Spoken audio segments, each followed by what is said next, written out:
السلام عليكم ورحمة الله وبركاته. ازيكم يا حبايبي؟ عاملين ايه؟ يا رب تكونوا في احسن حال.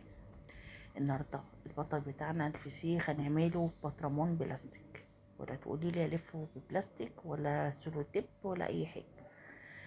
الكميه اللي انت عايزاها، بقولك الفكره وانت تعمليها.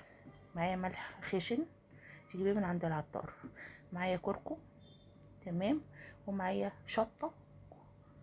دي المكونات بتاعتي. عايزه تحطي حبهان حطي، عايزه تحطي ورق لورا، تمام، زي انت محبه تحطي.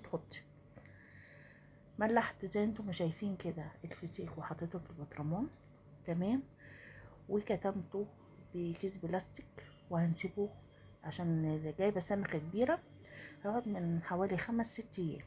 لو سمكه صغيره بيقولوا 3 4 ايام. تمام. جايبه اللهم صل على النبي سمكه كيلو. بوريكم شكلها ايه اول ما طلعت. ملبن. متنساش الاشتراك واللايك. باي.